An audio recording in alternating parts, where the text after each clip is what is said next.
tenemos este contenido, ¿vale? Ya es un poco menos densa las clases. La decana también recomendaba que hoy en día el aprendizaje no se debe hacer entregando todo el contenido, pero a pesar de que yo también estoy de acuerdo con esa corriente de pensamiento, pienso que hay cosas que hay que entregársele al estudiante, ¿sí? Entonces hay que mostrarle como tal toda la materia, que es una materia bastante extensa. Lo que tenemos es poco tiempo para tanto contenido. Pienso que si tendríamos 2 días, probablemente nos hubiéramos gastado los mismos 2 días en el mismo contenido y ojalá tuviéramos práctica. Pero ya el día de hoy será un poco más laxo. Es importante todas estos contenidos en algún momento les serán muy útiles tanto para el diagnóstico en otorrinolaringología como en el diagnóstico que ayuda a pensar desde el punto de vista de las otras especialidades. ¿Listo? Eh, Empecemos hablando de la patología de la faringe. Eh, Recuerden que la faringe es básicamente una cavidad que se encarga de comunicar a la nariz y a la boca con la laringe y el esófago, ¿cierto? Entonces vamos nosotros a encontrarla desde la base del cráneo, ¿listo? Hasta la vértebra C6. Básicamente estaría por encima de lo que es el esófago, ¿sí? Eh, Hacia adelante va a tener como este límite que es la coana, ¿listo? Eh, Básicamente tenemos nosotros otros límites como la cavidad oral, obviamente, el tercio posterior de la lengua y abajo la laringe. Creo que en esta imagen se ve un poco mejor esos límites.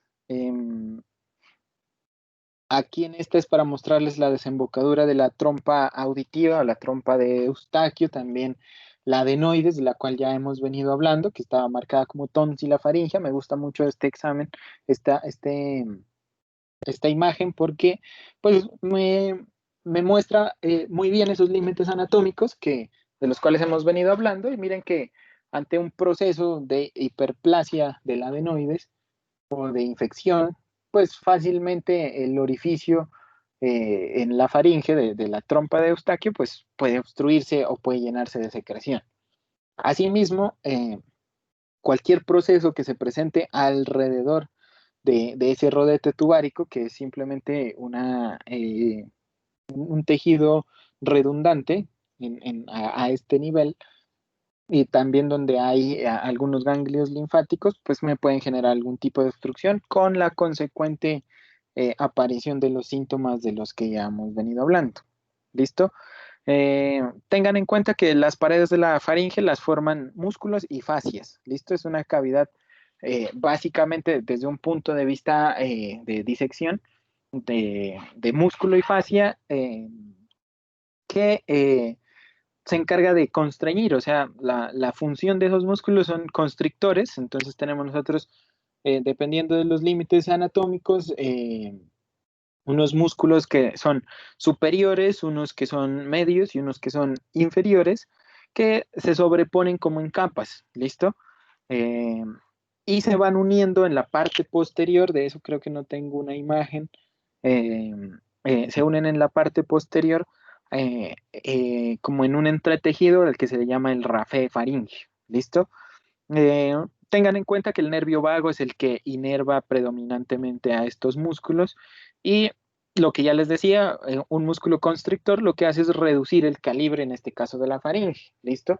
Eh, Recuerden que al tener una inervación por parte del nervio vago, cualquier estímulo en la pared de la faringe, en la pared posterior, lo que me genera a mí son náuseas, ¿cierto? Incluso tos. Entonces, es lo que no queremos al momento de examinar a nuestros pacientes, pero también tenemos que tenerlo muy en cuenta por ese lado. ¿Listo? Hay una excepción por ahí, el músculo estilofaringeo es inervado por el nervio glosofaringeo, que sería como el único que no está inervado por el nervio vago. ¿Listo? Eh, de esto, pues el resto lo pueden encontrar básicamente en todas las anatomías. Creo que ya lo han repasado de alguna manera, pero la idea es que tengan en cuenta como esos pequeños reparos anatómicos. ¿Listo? Del estilofaringeo les cuento que se inserta en un proceso del hueso temporal, que es el proceso estiloideo, ¿listo? Y es más bien superior.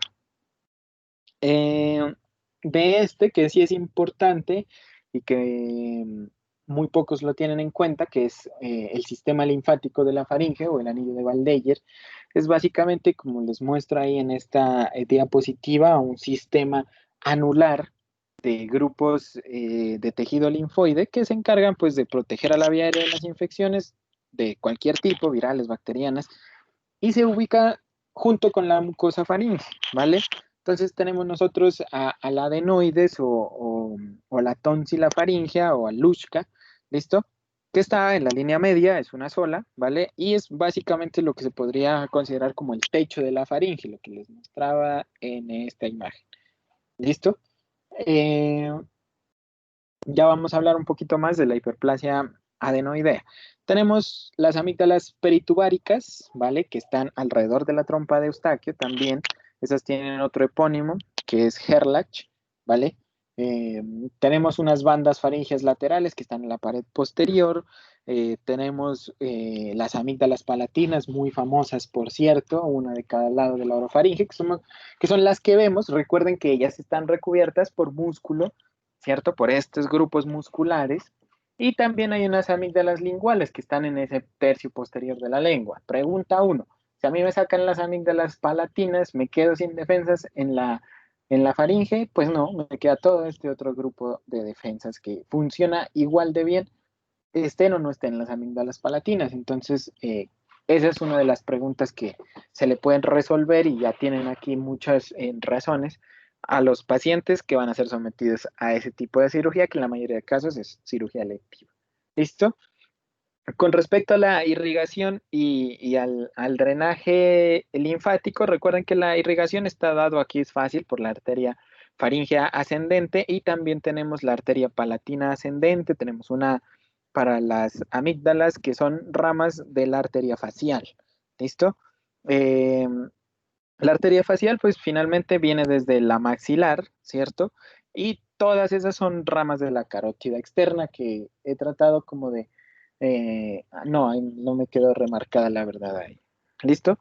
Em, Recuerden entonces, ya haciendo como todo este recuento anatómico, que una de las funciones, o mejor dicho, las funciones de la faringe son de vital importancia para procesos como la respiración, la deglución, sirve para el paso de aire de los alimentos, ¿sí?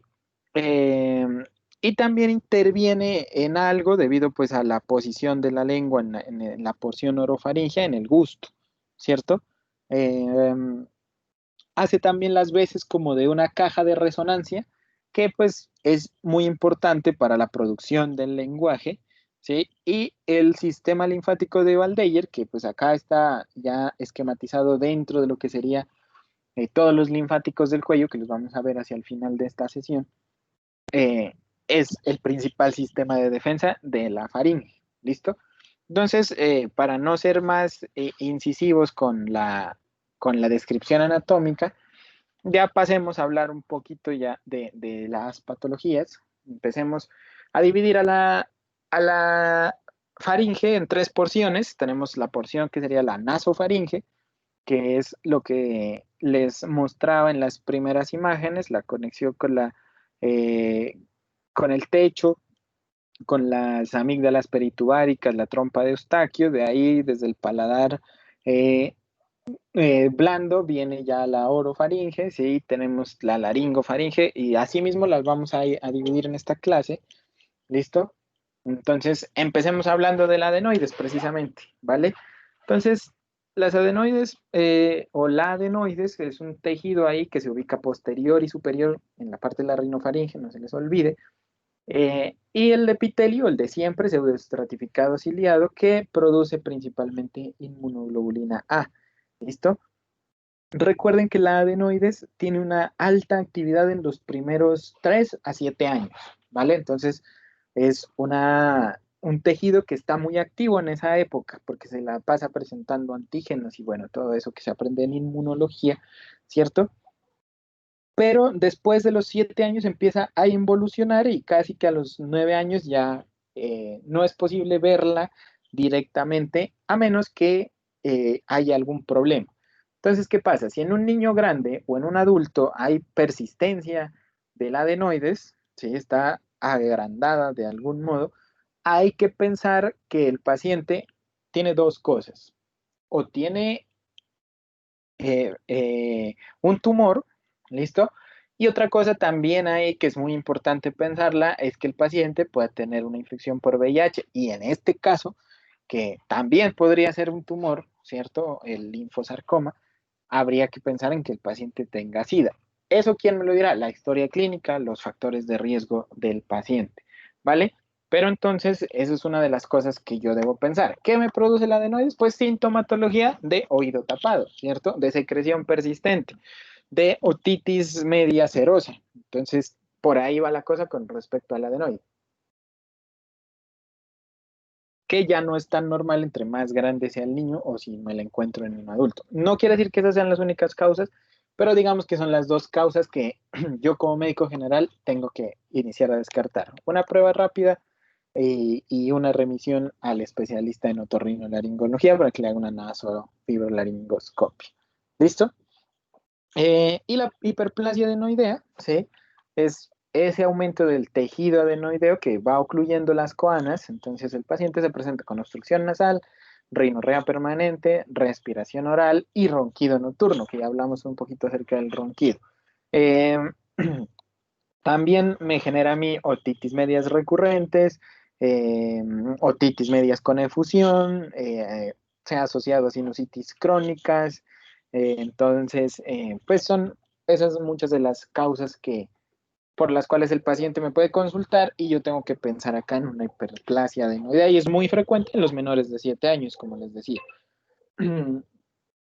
Hay que pensar también que, pues, no solamente la hiperplasia de adenoides me produce a mí esa sintomatología, la rinitis alérgica, la desviación septal, la poliposis nasal y otros tumores nasales, pues también me dan sintomatología similar. Y a esos pacientes podríamos hacerle una radiografía del cavum faríngeo. Es básicamente una radiografía de tejidos blandos del cuello, ¿vale? Donde pues esto no se hace siempre, pero se puede estimar la obstrucción, ¿sí? Eh, Básicamente lo que se hace es que se traza una línea que una la base del cráneo con el paladar blando, ¿sí? Entonces, si esos tejidos, esa imagen pues no está bien cortada ahí, si los tejidos de la faringe atraviesan más de la mitad, se puede considerar que hay una hiperplasia adenoidea. Después creo que tengo otra imagen o ya se las muestro. Aunque no es algo que se haga de rutina, no lo hace el médico general, no es concluyente para el diagnóstico, pero es una de las maneras de encontrarme eh, algún grado de obstrucción, ¿vale?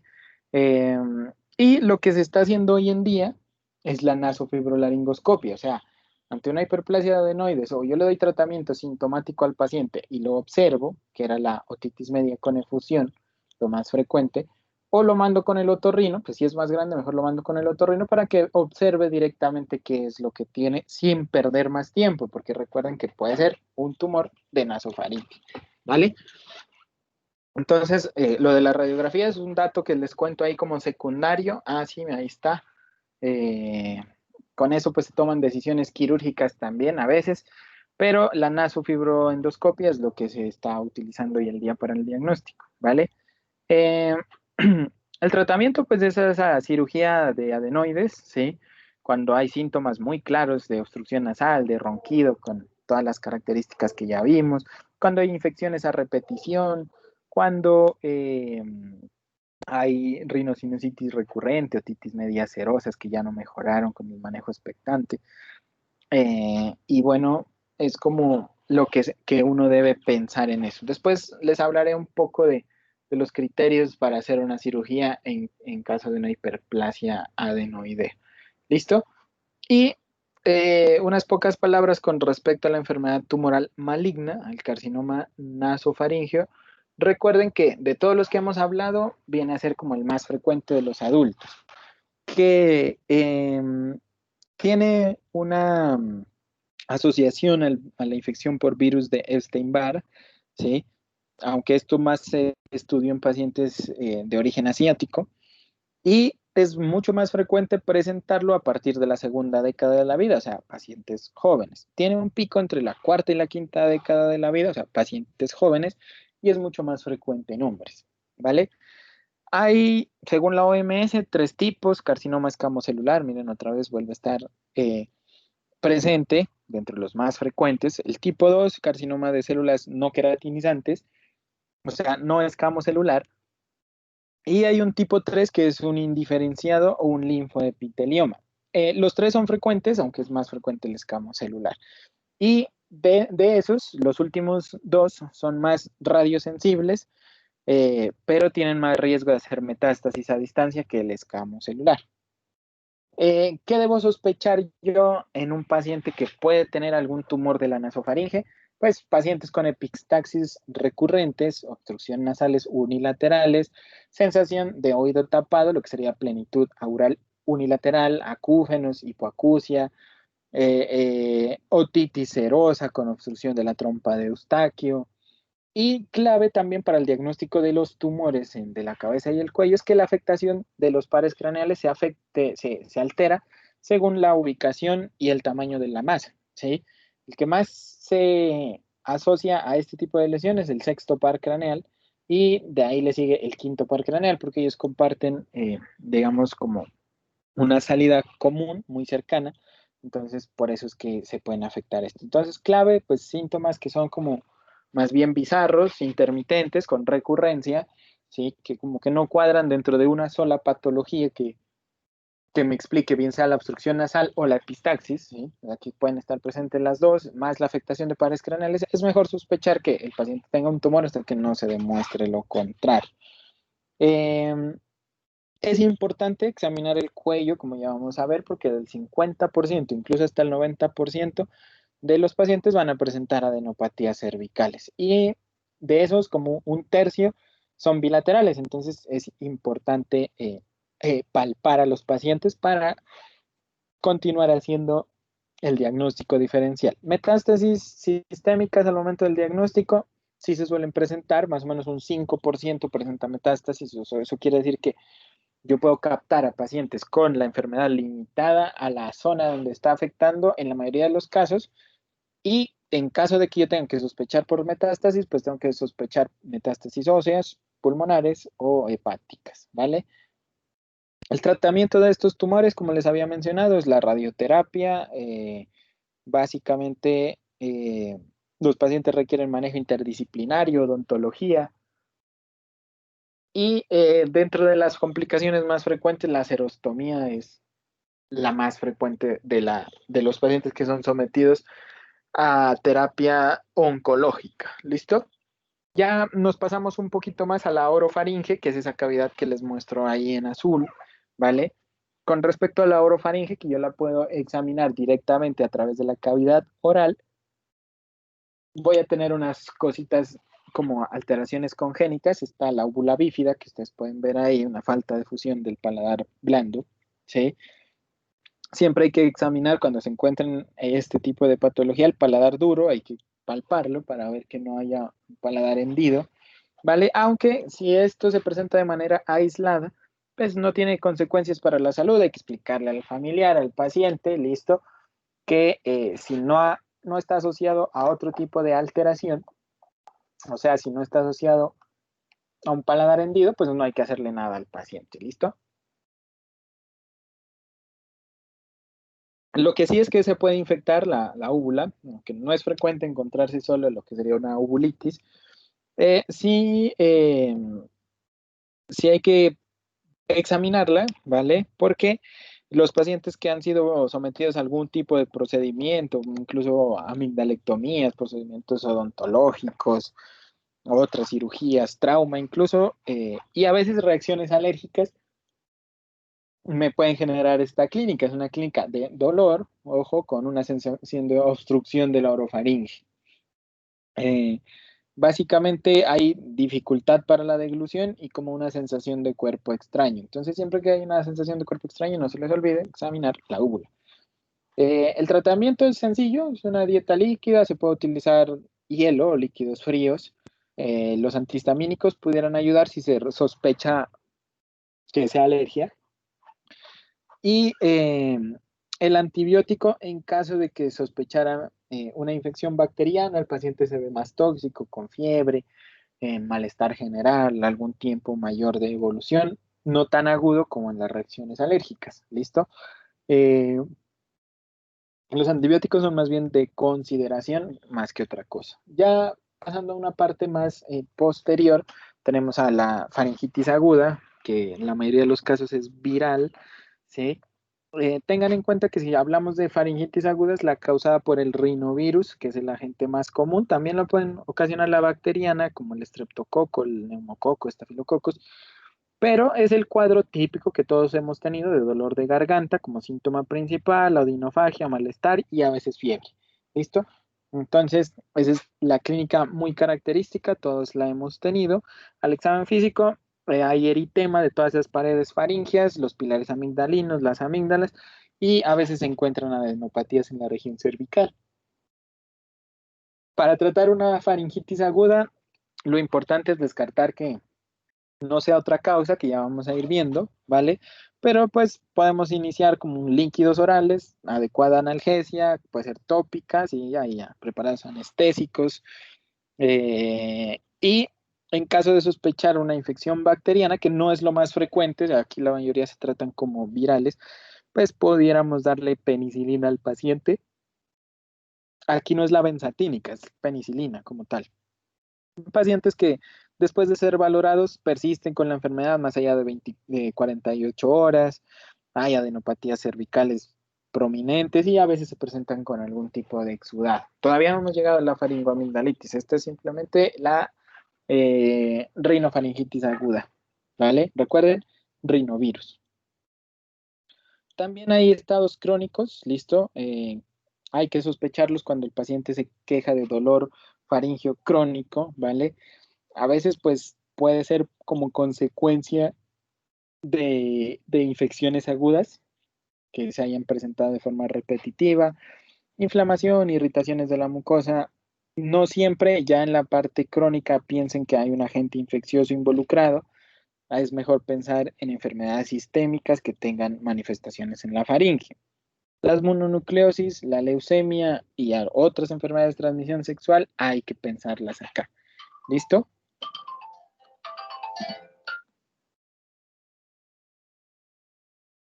Eh, Básicamente, los síntomas también van a ser variables. El dolor ya no tiene la misma intensidad que en un cuadro agudo, ¿sí? Va a haber más bien prurito, carraspeo, sensación de cuerpo extraño, a veces odinofagia, y el paciente puede tenerlo en cuenta como un escurrimiento posterior, ¿vale?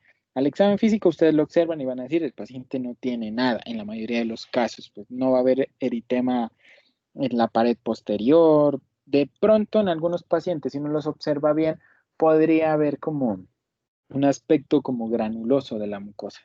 Eso es como lo único que a veces se encuentra, ¿vale? El tratamiento es básicamente centrado en la causa de los síntomas. Si el paciente se detecta que tiene reflujo gastrolaringio, gastroesofágico, le damos tratamiento con inhibidores de bomba de protones. Si hay en caso de sospecha de alguna infección y se pudo tomar cultivos, pues el tratamiento ya irá dirigido eh, por la parte de los cultivos, aunque no es lo primero en lo que se piensa, ¿vale? Pero hay pacientes que tienen faringitis crónicas y son más de los que la gente piensa. ¿Listo? Eh, ya pasándonos a la faringoamigdalitis, que es una entidad similar pero diferente, eh, tengan en cuenta esto. Muchas veces los médicos por facilidad le dan tratamiento con penicilina benzatínica porque por eso es famosa la faringoamigdalitis, ¿cierto? Les le dan tratamiento con penicilina benzatínica a todos los pacientes, sobre todo si son adultos, más penicilina. Si tienen la clínica que vamos a describir y algún tipo de exudado. Recuerden que los exudados también me los pueden presentar a mí los virus, ¿vale? Entonces, al mostrarles esta diapositiva, quiero que se den cuenta que la mayoría de las faringoamigdalitis agudas, o sea, miren, el 75% es de etiología viral. ¿Quién me produce a mí la faringoamigdalitis? Ya no el rinovirus, también lo puede causar. Acá es más probable que sea por adenovirus y es mucho más frecuente en menores de 5 años, ¿vale?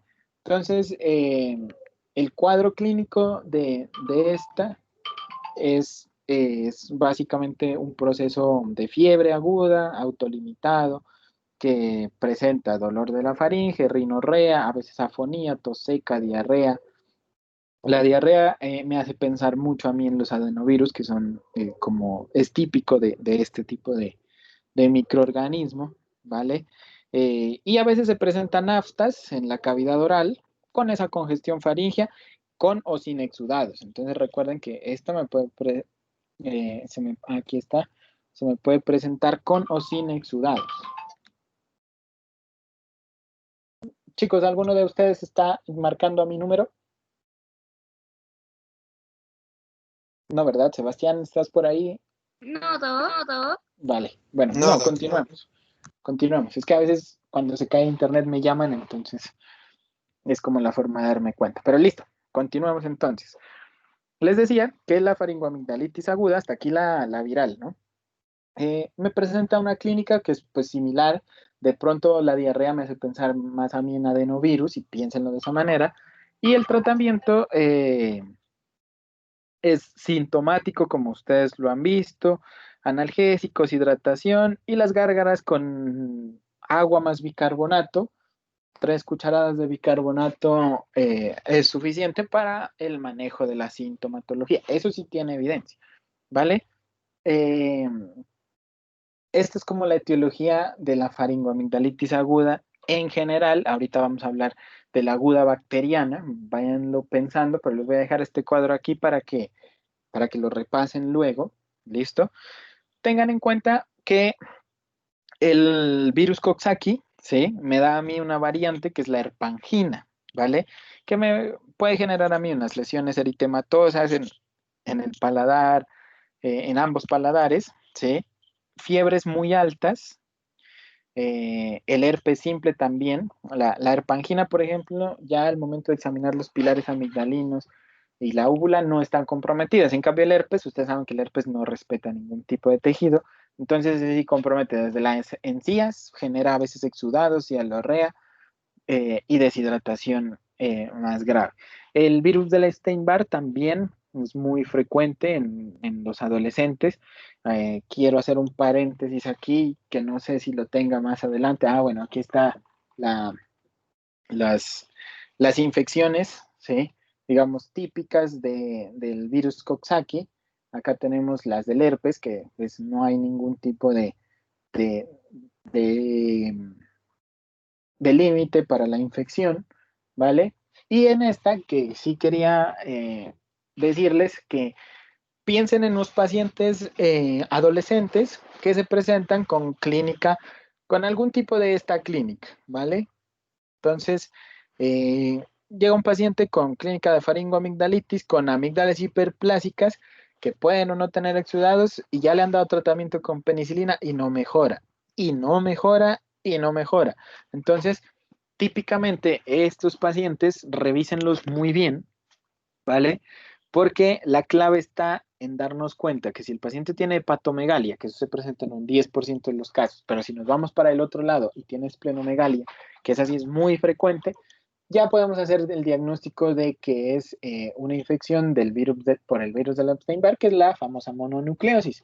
¿Listo? Entonces, ojo con esto porque el tratamiento es sintomático, a veces se puede dar corticosteroides, pero al darle penicilina a los pacientes les puede aparecer una erupción maculopapular que es pruriginosa, que está asociada a una insuficiencia hepática aguda. Entonces, por esto es que yo les decía a mis colegas cuando ya empecé con esto del otorrino, porque uno lo está repasando, ojo con los pacientes jóvenes que se presentan con estos cuadros. ¿Listo? Hay que examinarlos muy bien en el triaje porque, no, eso es penicilina, va a irse para la casa, no. Entonces, puede ser que tengan exudados. Los exudados no son el único signo clínico para determinar que un paciente tenga una faringoamigdalitis bacteriana, que ya la vamos a ver, sino que hay que examinarlo muy bien al paciente, sobre todo si es un paciente muy joven, porque el tratamiento, además de todo esto, si yo tengo una esplenomegalia o una hepatomegalia y es un paciente joven, inquieto, que quiere salir a jugar, cuando ya se siente bien, es mejor dejarlo en reposo un par de semanas porque algunos dicen que el primer mes, porque si hace un deporte de contacto con un vaso inflamado, se le puede romper y terminar en una laparotomía, si no es que peor. Entonces, lo hemos visto en pacientes jóvenes, ¿vale? Y es clave entonces darles incapacidad, ¿vale? Pues ahí está, miren, que si ustedes le dicen al paciente, a ver, abra la boca, y nada más, penicilina. Sí, y recuerden que la penicilina se asocia a insuficiencia hepática en estos pacientes. Son cosas de los exceptos de la medicina que cuando examinamos a los pacientes y estamos en contacto con ellos es que nos damos cuenta de que no es fácil a veces apropiarse de ese conocimiento. Y ahora sí, la famosa faringoamigdalitis aguda bacteriana, ¿sí? Que es secundaria al Streptococcus pyogenes, ¿cierto? Es una enfermedad muy contagiosa que dura aproximadamente unos 5 días, clave, por ejemplo. La mononucleosis puede durar 2 semanas, 3 semanas. Pero el tratamiento es sintomático, los corticoides no son necesarios en la mayoría de los casos. En cambio, en esta, sí, miren que la transmisión es lo mismo, aerosoles o contacto directo. Entonces, esa transmisión por gotas y por aerosoles está bien establecida en esta enfermedad. El cuadro clínico, pues no va a variar mucho de los otros cuadros. Dolor en la orofaringe, odinofagia, malestar general, la cefalea puede o no puede estar, a veces es por la fiebre, y va a haber un edema y congestión de las amígdalas. No se olviden de examinar a las amígdalas que están dentro de los pilares amigdalinos, que son como una recubierta de músculo. Recuerden que la faringe es músculo. ¿Listo? Clave aquí examinar si el paciente tiene o no adenopatías cervicales. ¿Listo? Las adenopatías cervicales se van a presentar a nivel submentoniano, submaxilar, con mayor frecuencia. ¿Listo? Entonces, hay varias formas de hacer el diagnóstico. Podemos tener nosotros un cuadro clínico en el cual el paciente tiene exudados, tiene adenopatías y tiene leucocitosis con neutrofilia, y eso tiene una alta sensibilidad y especificidad, ¿vale? Y tenemos nosotros los criterios de Centor, que tienen una sensibilidad y especificidad que a mí no es que me guste mucho, pero hoy en día se siguen utilizando. ¿Qué pasa con los criterios de Centor? Me ayudan a diferenciar a mí si es un proceso viral de un proceso bacteriano. Ahorita lo vamos a ver, ¿listo? Eh, Tenemos nosotros el cultivo de la faringe, que eso no se hace porque no es costo efectivo, pero es el gol estándar, porque pues se demora mucho los resultados más allá de 48 horas, tiene una sensibilidad casi del 99%. Es barato y de bajo costo, pero no es costo efectivo aún así. Hay detección rápida del estreptococo que se obtiene de una muestra ahí con hisopo de la mucosa. Es una prueba rápida, tiene una sensibilidad hasta del 95%. A veces podría ser útil para tomar decisiones, tampoco la tenemos disponible con nuestros pacientes. El hemograma y leucocitosis o la presencia de una PCR elevada, pues pudiera ayudarnos, aunque no es específica del diagnóstico, y cuando ya tengo un diagnóstico sindromático en la cabeza, y están los anticuerpos antiestreptolicina, ¿sí? Eh, Básicamente la población de Colombia tiene unos títulos como por encima de 200 unidades por mililitro, entonces toca que superen a esos 200 unidades por mililitro para considerarla positiva. Tiene una buena especificidad, pero también solo se ha pensado cuando hay complicaciones asociadas en solicitar esta prueba, no es de rutina. O sea, de eso, lo que de pronto nosotros tenemos es un hemograma que nos puede apoyar el diagnóstico cuando tenemos dudas. Y están estos que son los criterios de Centor. La imagen que les muestro ahí, la fotografía en específico, es una faringoamigdalitis viral, pero me sirve para mostrarles que, digamos que solo los exudados no me hacen el diagnóstico a mí de una faringoamigdalitis bacteriana. Y eso es de las cosas más importantes que traía para esta charla. Entonces, Repasemos un poquito esos criterios, pero la idea no es que se los aprendan de memoria, sino que los tengan en la cabeza, ¿vale? Son sencillos, paciente sin tos, ¿vale? Es una infección puramente superior. Eh, el exudado amigdalino sí me ayuda, no es lo único, y recuerden a palpar adenopatías cervicales, sobre todo submentonianas. Si el paciente tiene una temperatura elevada, y miren qué pasa aquí. Pacientes mayores de 40 años ya casi no les da faringoamigdalitis bacteriana, no quiere decir que no les dé, pero pues si ya pasan de los 45 años, incluso tengo que restarle yo puntos al momento de tomar decisiones terapéuticas. Con 4 más puntos, inicio antibiótico, con 3 puntos debería yo buscar otra razón dentro de los estudios para ver si le inicio o no antibiótico, pero entonces me ayuda a tomar la decisión con 4 más puntos con mayor seguridad. ¿Listo? Eh, entonces, el tratamiento de la faringoamigdalitis aguda bacteriana, pues básicamente darle tratamiento a los síntomas del paciente, no se les olvide, hidrátenlo bien, démosle un analgésico potente porque es una enfermedad que si a ustedes les ha dado, duele, ¿cierto? Y los antibióticos sistémicos lo que hacen es reducir el riesgo de complicaciones. De elección está la penicilina benzatínica, pero la amoxicilina oral también sirve. Tenemos las cefalosporinas de primera generación y los macrólidos que han mostrado pues eficacia al momento de tratar. Estos esquemas se los traigo, que es lo que digamos estamos utilizando hoy en día, ¿vale? Si el paciente es menor de 12 años, con respecto a la amoxicilina, o sea, a la penicilina B, que es el famoso PMBK, perdón, ¿sí? Tenemos 250 cada 12 horas, ¿vale? Recuerden que el tratamiento es por 10 días. Penicilina benzatínica si es sola una dosis, si es menor de 12 años, 600.000 unidades y mayor de 12, 1.200.000, más que suficiente, ¿listo? No hay necesidad de ponerle 2.400.000. Y si van a utilizar amoxicilina, sí se puede utilizar, listo, recuerden la que es por 10 días. 750 miligramos en una dosis al día en mayores de 4 años. Para el resto es mejor utilizar penicilina benzatínica o penicilina, la famosa PMBK, la penicilina B, ¿vale? Y en los niños en los que sospechen alergias está el cefadroxilo, que es una muy buena opción, tiene una presentación en suspensión que sabe rico, ¿vale? Ahí les presento algunas dosis. La eritromicina, pues sí se puede utilizar, aunque la citromicina es un mejor medicamento que está para 5 días. A veces la gente consume mucha citromicina sin necesidad y la consume mal por 3 días, que es la presentación que viene del Citromax y todo esto. La recomendación es utilizarla por 5 días o en una dosis al día. Y la clindamicina, que también se me convierte en una buena opción cuando hay resistencia a los antibióticos, que acá pues es muy baja la resistencia del Streptococcus pyogenes, es apenas como del 5% o menos, entonces por eso la clindamicina sí la pueden utilizar, queda reservada como para esos casos. Pero en caso de falla terapéutica, ya no se olviden, vamos a examinar el hígado y el vaso y vamos a observar muy bien a los pacientes, ¿vale? ¿Qué complicaciones pueden haber? Se pueden generar abscesos, claro que sí, es la complicación más frecuente. Entonces, el pus se me va a coleccionar entre la amígdala y el músculo que está ahí, entonces va a generar un efecto de masa muy dolorosa. Es frecuente, vemos nosotros pacientes, veíamos en el Hospital San Pedro, en la semana llegaba un paciente joven, precisamente con el antecedente de una faringoamigdalitis, sin tratamiento, a veces con un tratamiento mal instaurado, porque el paciente es el que se toman los tratamientos automedicados y ya viene con un dolor muy intenso, ¿sí?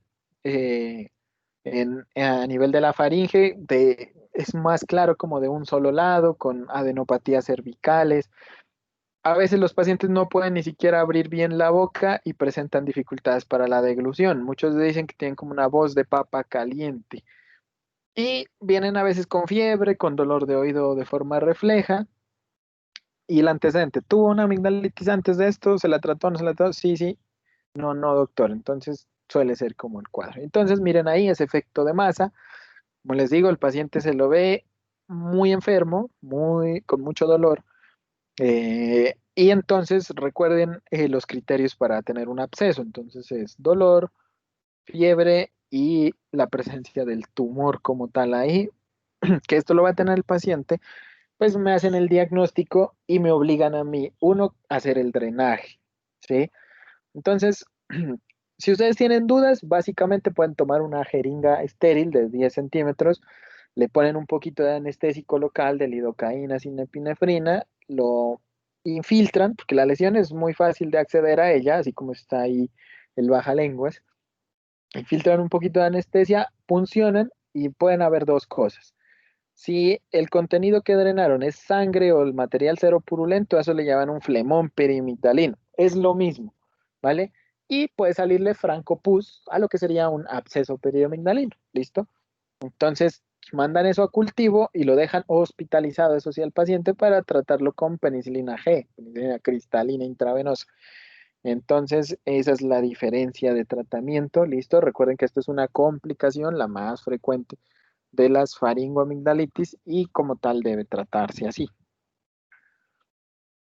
Hay otras patologías asociadas, ¿vale? Está la amigdalitis lingual, por ejemplo, que es una enfermedad poco frecuente, es más común en los adultos, está involucrado todo ese tejido linfoide de la base de la lengua, eh, puede tener causas tanto virales como bacterianas, son los mismos microorganismos y el paciente va a decir, tengo dolor de garganta, me duele como más hacia un lado, no localiza bien el dolor, hay odinofagia, a veces disfagia, y ustedes van a examinarlo y hay como un edema de la base de la lengua, entonces ya lo podrían sospechar. A veces no es tan fácil, pero pues si se encuentran entre este cuadro, la probabilidad de que sea viral o bacteriana es como 50-50, lo mejor es darle tratamiento con penicilina, igual que en los casos anteriores, o sea, que en la faringoamigdalitis pueden darle penicilina B, cefadroxilo, eritromicina, este tipo de medicamentos, ¿vale?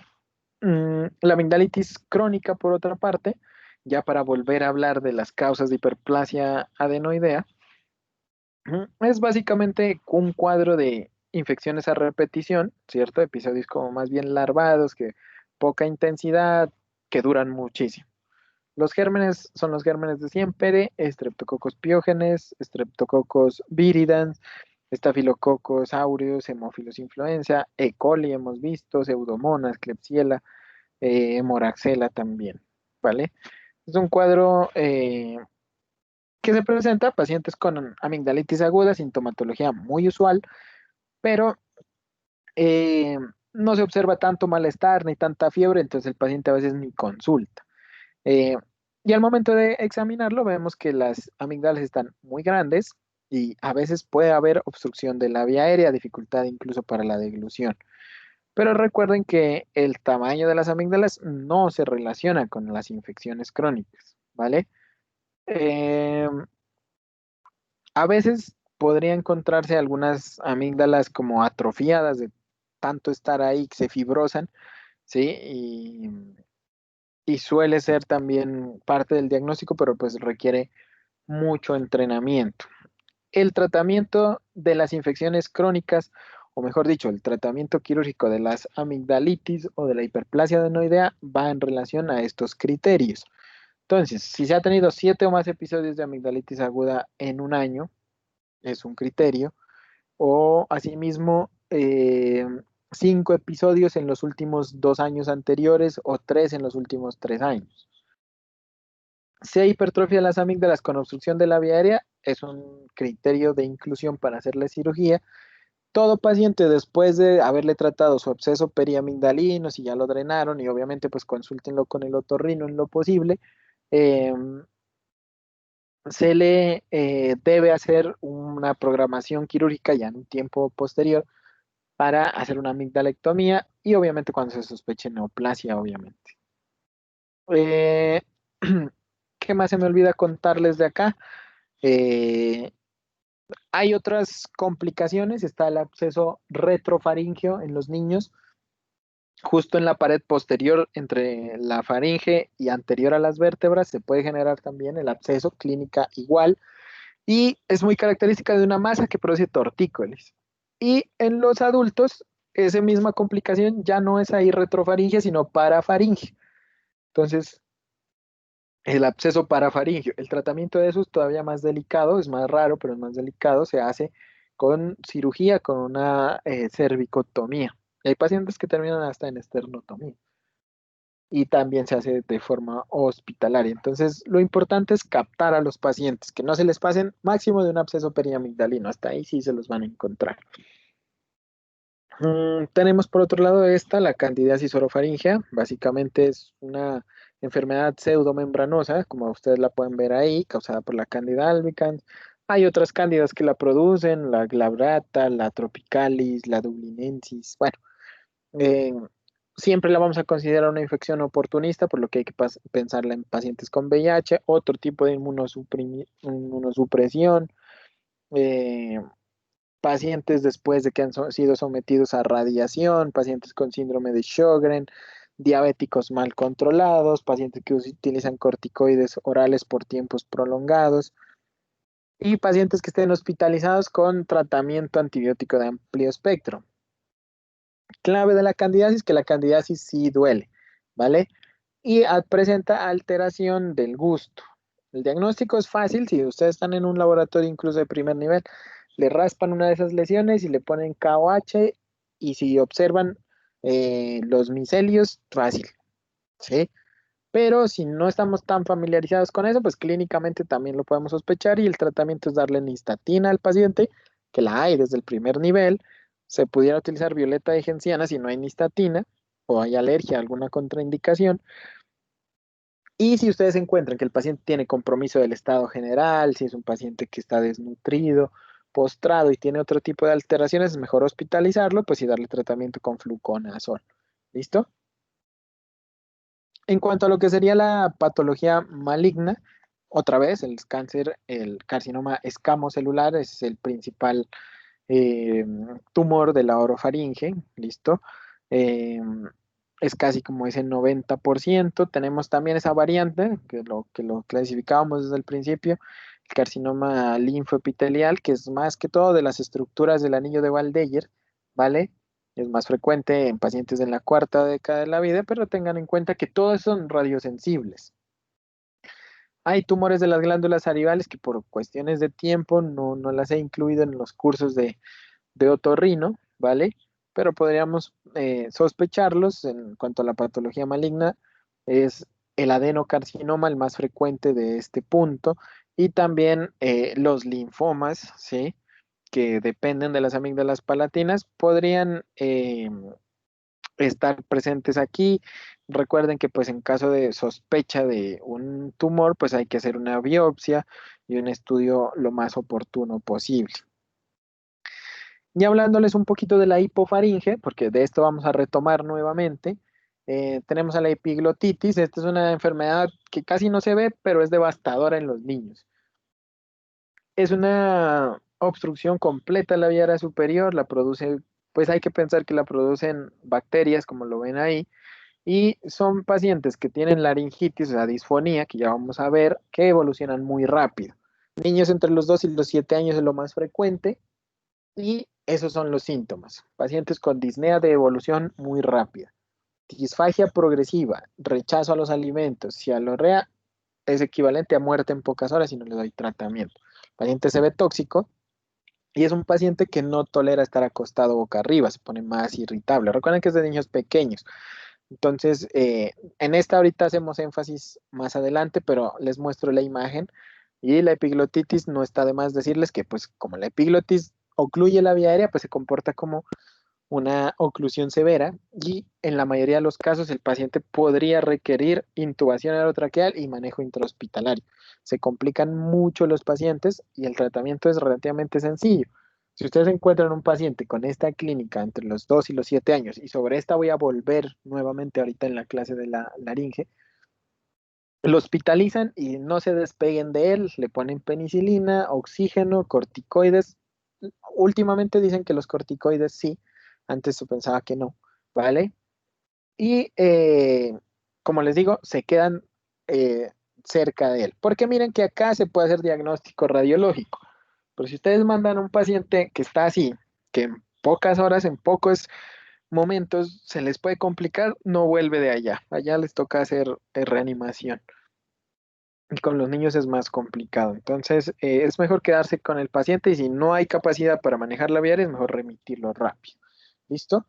Em, y para finalizar esta parte, pues tenemos la patología maligna, ya ubicada más que todo en el seno piriforme, en la región postcricoidea, que es la región de la laringofaringe o de la hipofaringe. También el carcinoma escamocelular es el más frecuente o el tipo histológico más frecuente.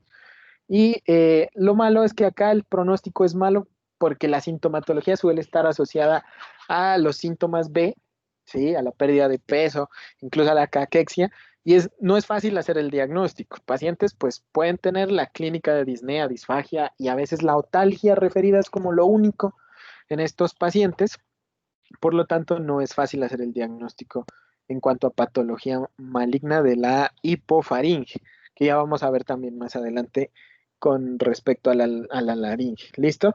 Si hay la sospecha de tumores, pacientes mayores de 50 años sobre todo, hay que solicitarles una tomografía y hay que mandarlos rápidamente con el especialista para que se pueda establecer tal vez un tratamiento quirúrgico, radioterapia, adicionalmente pues manejo del cuello, quimioterapia, radioterapia, protocolos de conservación de órganos que la verdad con respecto a este tipo de patología no es fácil de manejar.